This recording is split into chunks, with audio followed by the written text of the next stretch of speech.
પીપલોદ ખાતે આવેલા શાશ્વત સોસાયટીમાં એક ટ્રેલર ચાલકે તોડ્યા જીબીના થાંભલા। સુરત શહેરના પીપલોદ વિસ્તારમાં આવેલા શાશ્વત સોસાયટીમાં ગઈકાલે રાત્રે એક નશામાં ધૂત ટ્રેલર ચાલકે ભારે તોફાન મચાવ્યું। ટ્રેલર બેકાબૂ થતા સમગ્ર સોસાયટી વિસ્તારમાં ઉભેલા જીબીના વીજ થાંભલાઓ તોડી નાખ્યા, જેના કારણે લગભગ 250 ઘરોમાં વીજ પુરવઠો બંધ થયો હતો। ટ્રેલર ચાલક અકસ્માત સર્જીને ટ્રેલર લઈને ફરાર થવાનો પ્રયાસ કરી રહ્યો હતો, પરંતુ જાગૃત રહેવાસીઓએ તરત જ તેનો પીછો કરીને તેને પકડી પાડ્યો। સ્થાનિકોએ જણાવ્યું કે ટ્રક ચાલક દારૂના નશામાં હતો અને અપૂર્ણ સંયમમાં વાહન ચલાવી રહ્યો હતો।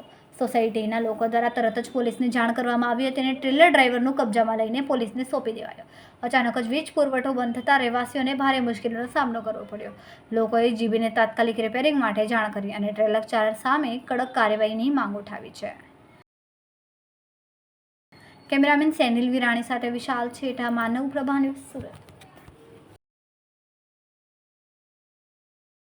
અમારા વિડિયોની નવી અપડેટ મેળવવા માટે સબસ્ક્રાઇબ કરો માનવ પ્રભા ન્યૂઝ ચેનલને, બેલ આઇકન ક્લિક કરો લેટેસ્ટ વિડિયો સૌથી પહેલા મેળવવા માટે।